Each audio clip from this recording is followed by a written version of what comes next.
Greetings and welcome to Hexed Encountered. I'm Joe. In this video, we're going to be taking a first look at the game against the Iron Ring, the fate of the 6th Army in Stalingrad. This is from VUCA Simulations and is designed by Masahiro Yamazaki. Now, I have, I think, about 6 games from VUCA, and I have not done any content on them yet. So this is cracking the seal on the VUCA Sims world here for me. We're gonna start with Against the Iron Ring here. So this is, of course, about Stalingrad, or more precisely, it's really about Operation Uranus and the German attempt to get out of that particular bad situation. So it's an operational simulation portraying events in the Don River Basin area from November to December 1942, capturing a pivotal moment in history often referred to as the turning point of the Second World War. This game marks the Soviet Red Army's notable operational triumph over the Wehrmacht. Designed for 2 players, one commands the Soviet Red Army while the other directs the German and Romanian forces. The game offers 3 distinct scenarios, each playable independently. So you have 1 and 3, which is the campaign, starting on November 19th of 42. Scenario 2 starts on December 10th. Scenario 1 ends on November 27th, and Scenario 2 and 3 end on December 24th. We've got 1 rule book, 2 maps, 648 counters, 4 player aid cards, 4 setup displays, 2 6-sided dice. Complexities marked a 5, solitaire suitabilities marked an 8. This is a 4 to 8 hour game designed for 2 players, 14 and up. All right, so let's take a look inside the box. Okay, here we go. Very nice, sturdy box. That's interesting. Okay, rule book runs 26 pages, including the start of the index. Then we have here, oh, this is very nice.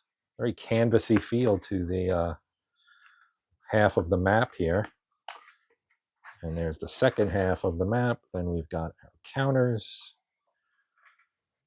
Multiple, 1, 2, 3, 4, 5, 6 sheets of counters. Player aid, which is a card, double-sided. So this is nice. General player aid, as you can get a quick gander here. We've got the CRT, the surrender check table, supply capture table, German mobile unit supply table, German air supply table, combat modifiers, campaign victory points, and campaign victory type. Then we have our TEC and sequence of play on the other side. Again, I'm impressed. This is nice. Then we have this player aid, which is the same thing, 1 for each player, as you would probably expect. Then we have a Soviet player aid with Soviet game principles, movement phase, exploitation, reserve status, reaction phase, counter information for the Soviets, front side, headquarters unit front, and a supply unit front and back. On the back of this, we have the Soviet player turn sequence of play. Okay, then we have one, I assume, for, yes, the Axis. Right, same kind of thing, German game principles. And then looks at their counters, mobile and non-mobile unit, HQ, Huba, and a supply unit. And again, on the back, the rundown of the German sequence of play. And now let's move to the next one. There's a lot of them in here. This is the German 6th Army setup sheet. Setup sheet for scenarios 1 and 3. So here we have, under the 6th Army, of course, the 11th Corps with their leaders named, General Stecker. Then 8th Corps and the 14th Panzer Corps, of course. and the 4th Corps. And then here we have just some the 51st Corps. And on the back, this is scenario 2. It tells you where the units are located, of course. That's pretty cool. And here we have more. This is also set up. This is the 4th Panzer Army, 48th Panzer Corps. This is also for sheets 1, scenarios rather 1 and 3. Here are the Romanians on this side. Then, well, the Romanian 3rd and 4th armies on here. And on the back, set up for scenario 2 for the 4th Army. All right. Now we get the Soviets here. Whole lots of red, right? We got 1st Guards, the 5th Tank, 21st, and the 66th. The Don Front, preliminary bombardment table, game markers, starting position. On the back, this is Soviet deployment lines for scenario number 2.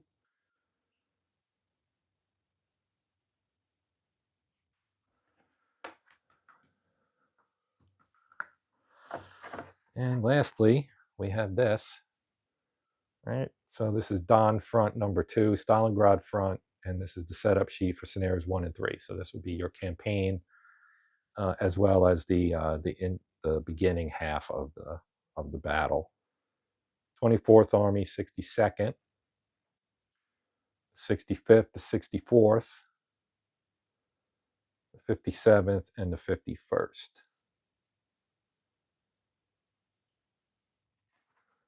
And then on the back, the setup sheet for scenario 2. So that is, well, I am extremely impressed with the quality of this. I knew their quality was great, but seeing it firsthand is even better. Now, in terms of the counters, right? So here is counter sheet 1. These are Germans, of course. There is the 11th Panzer. We've got 3 11th Panzer there. Of course, that is the famous Fire Brigade unit of the Cheer River battle. And you can see all the various counters. The counters are, of course, pre-rounded, as you can no doubt tell there, looking at 24th Panzer. Really, really nice. Nice textured as well. I don't know if you can see the texture. Maybe if yeah, you can see it there. Right? Really nice, really nice. Backside.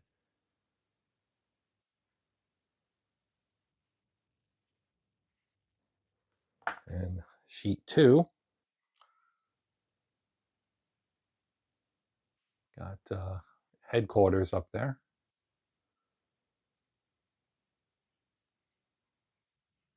Nice look at the headquarters.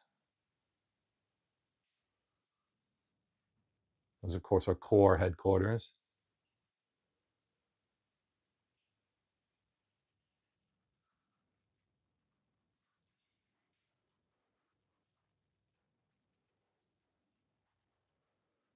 Luftwaffe forces. And the back, of course. A little bit less info on the backs of this particular sheet. Then we get to the Soviets here on sheet 3.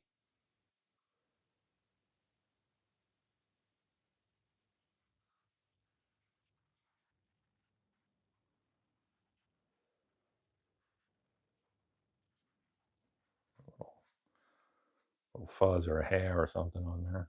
It's probably a little piece of cardboard. But yeah, you can see. Pretty nice divisional counters here.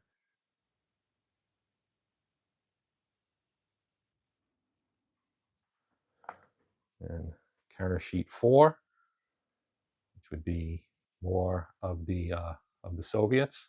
These would be your guards divisions, it looks like. 7th guards right there, 10th guards right next to them. Soviet artillery support markers for the various armies. HQs, regular units. We got some game turn, phases, victory point tracks, reserve, disruption, their offensive supply.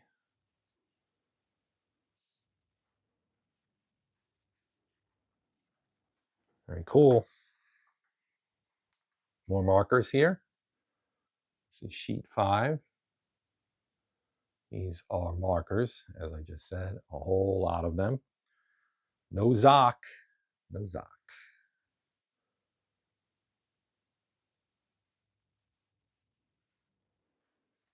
Okay, and lastly but not leastly, sheet 6.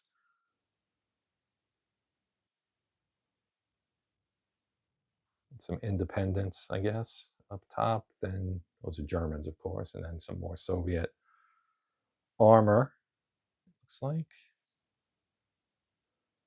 And reserve.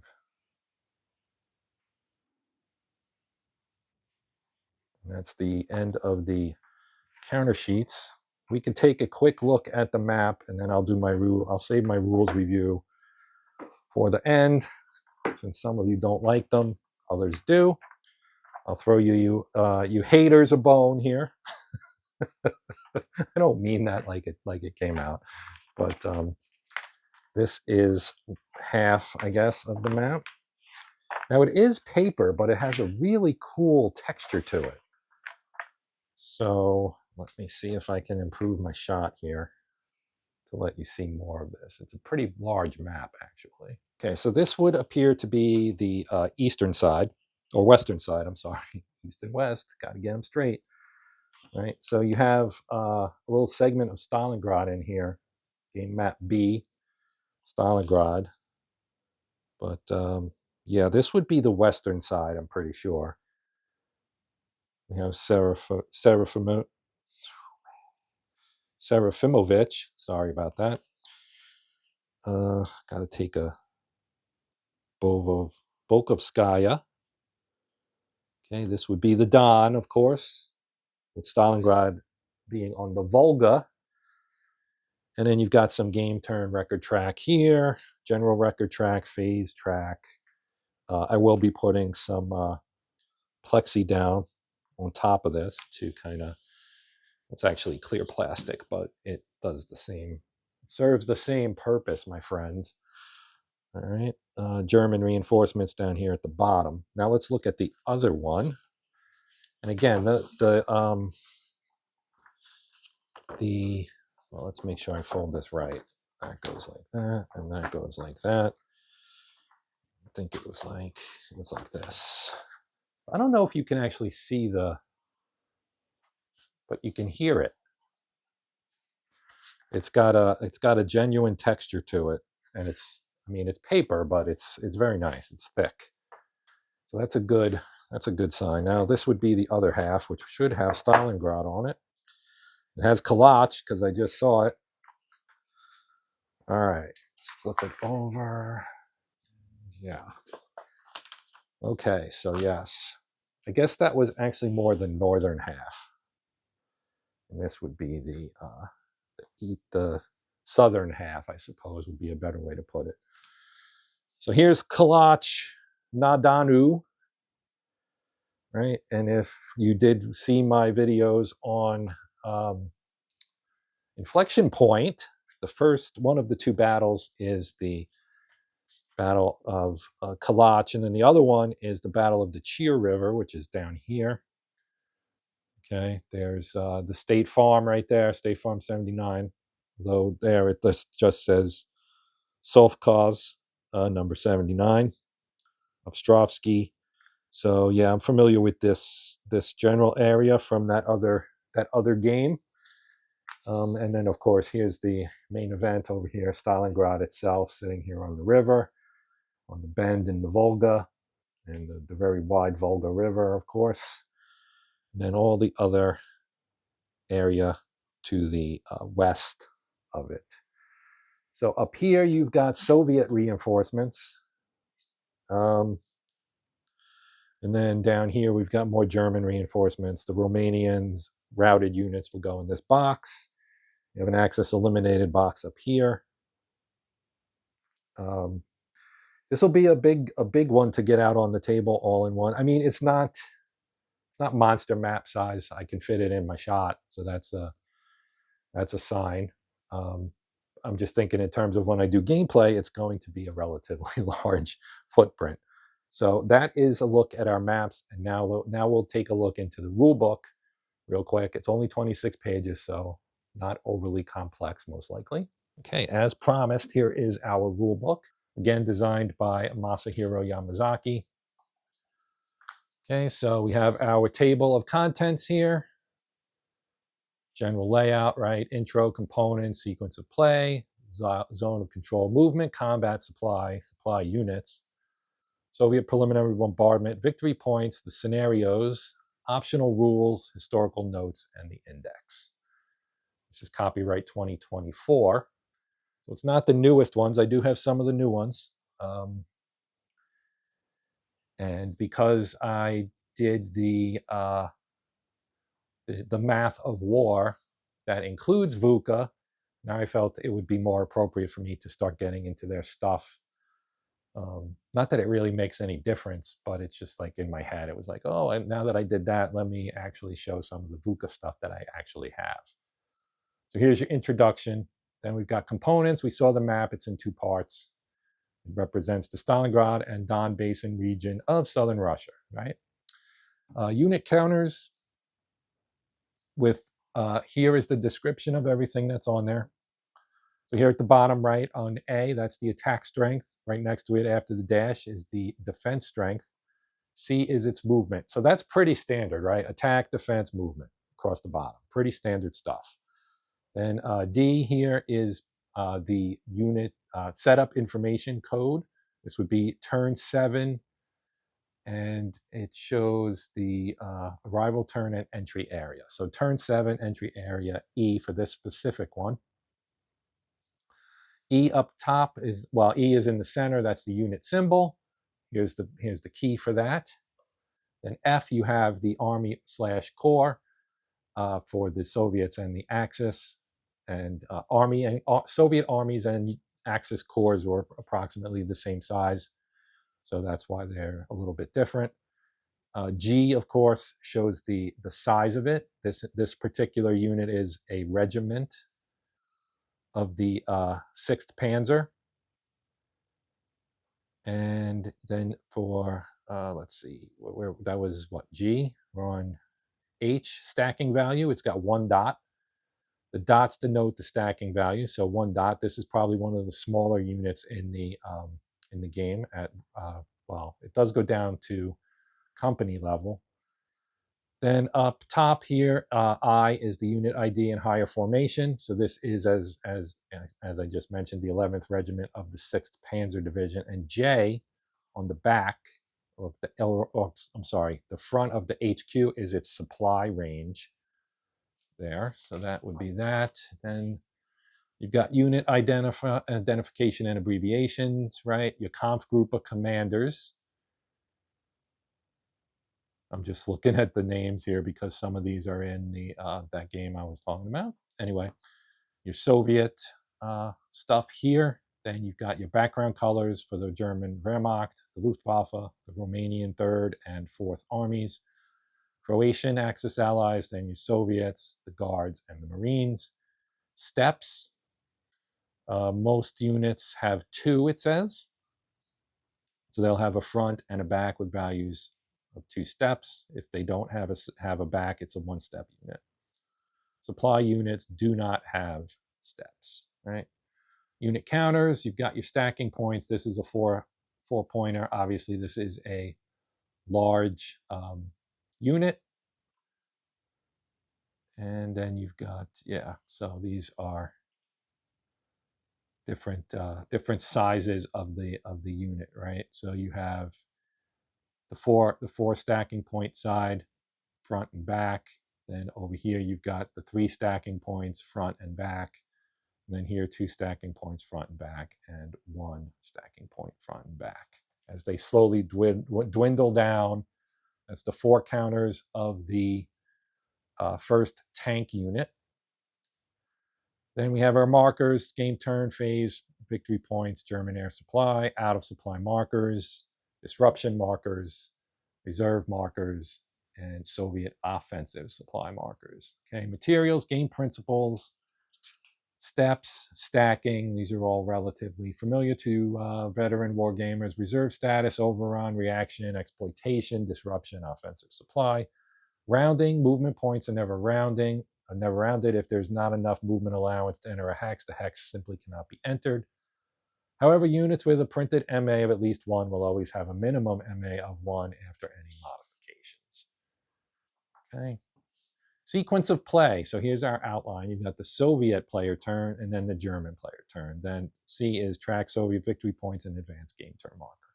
Pretty sensible, right? Soviet movement phase with 4 different sub-phases. Then you've got the combat phase, the German reaction phase, Soviet exploitation, and then the supply phase with 4, or 3 rather, things in there. On the Germans, you get 3 phases in the movement phase. They do not have, they don't have the offensive supply status because they were on the defensive at this point. And their combat phase, their reaction phase, their exploitation, and then their supply, which actually has an extra step because they have air supply. They're not all out of love, but they do have air supply. Okay. Narrative sequence of play, Soviet player turn. So this just goes through everything we just looked at in general, right? So I won't go through all of that. Then you got your stacking and zones of control, stacking rules. Hex may contain up to 4 stacking points of units. So we saw the dots. If you have a combined total of more than 4 dots, you're overstacked. Pretty straightforward. Zones of control. Looks pretty standard as well, with water, of course, being one of the things that will not allow it to be extended across. No lakes, no unbridged major rivers. Entering an EZOC costs no additional movement points. Exiting costs 3 additional movement points. Only German mobile units may move directly from one EZOC to another without completely exiting all EZOCs first. So that's an interesting point. A unit or stack forced to retreat into a hex within an EZOC that is not occupied by a friendly unit loses 1 step per stack if German, 1 step per unit if Soviet or Axis ally. So the Germans are a little bit tougher is how I would read that, right? Units marked with reserve or disrupted markers may not enter EZOCs during movement. Units cannot be marked with a reserve marker if they are already in an enemy unit's zone of control. Presence of a friendly unit negates EZOCs in its hex for supply purposes, and retreat only. A ZOC also affects advance after combat. A unit can only attack an enemy unit within its ZOC. Multiple overlapping ZOCs have no extra effect. Pretty standard, except for maybe like this part right here with the German mobile units and the different forced loss if you have to retreat into a zone of control. Movement seems at first glance to be fairly straightforward. I don't see anything that really stands out as being out of the ordinary. You have hex sides that you have to cross that will increase, they'll cost you additional movement points, etc. Right? That's all pretty standard. Restrictions: you can't enter a hex occupied by the enemy. That's pretty standard as well. Unit in an EZOC may leave it by expending 3 points. We saw that already. German mobile units are the only ones that can move from one EZOC to another directly. Disrupted and out of supply units have their movement allowance reduced, and there are 6.8 for disrupted and 7.5 for out of supply. We got our reserve rules here. Overrun, right? So we got some action here around Kalach Nadanu, Kalach on the Don, as we would say it in English. Reaction movement, exploitation movement, and here's our combat stuff. It talks about how combat works. I will get into that when we do gameplay. I do plan on playing this game. I'm on a bit of a Case Blue / Operation Uranus kind of, I don't know what the right word for it is. Fascination? I don't know. That seems too strong. More of a specific targeted point of interest. Let's put it that way. It sounds a little bit better than fascination. All right. Combat procedures, results, step losses, retreating, advance after combat. Then we've got our supply rules here, supply lines, nice graphic here explaining how they kind of work. Supply gets messy when you're dealing with zones of control, of course. Supply sources. So A, B, C, D are the Soviet supply sources on the map. So these are, of course, boxes on the map edges. For entry points, right? That's where your reinforcements tend to come in. And we saw that one counter earlier in the rule book that had area E, which is a German area. You've got E, F, G, German supply sources. Then you have your out of supply effects, which will be a big part of this with the situation in Stalingrad being what it was, with the Germans, the German Sixth Army being completely encircled in that area and everybody being out of supply, right? That's why the Germans have air supply. And I won't make another crack about air supply. Supply units, that German air supply here. You can capture supply units. German supply unit special rules. Soviet offensive supply. So they're going to start, depending on the scenario, Soviets start with a certain number of supply units on the map, can use them for extra offensive capability with the expectation that they will be used up. Preliminary bombardment. The Soviets definitely love their artillery. Then your reinforcements and your scenarios. So let's look at our scenarios here. We've got, that's the setup information. Okay, so scenario 1 is Operation Uranus. The scenario which vividly illustrates the initial rush for the Kalach crossings is included as an introductory scenario, utilizing only half the map. So this half, the half that has Kalach on it. Actually, no, Kalach is on this map. So they're racing for the crossing there. Early stages of the Soviet offensive. Specifically depicts the dramatic breakthrough of the Soviet right wing during the pivotal phase of Operation Uranus, highlighting the aggressive maneuvers and tactical challenges faced by both the Axis and Soviet forces in the opening moments of this critical counteroffensive. Okay, so it's only 3 turns. It starts with turn 1 and lasts till the end of turn 3. Only hexes north of column 29 are used. All the rest of the map is not used. Okay, setup, information, reinforcements. Only reinforcements listed as entering between turns 1 and 3. And in entry hexes marked A, B, or G are used in this scenario.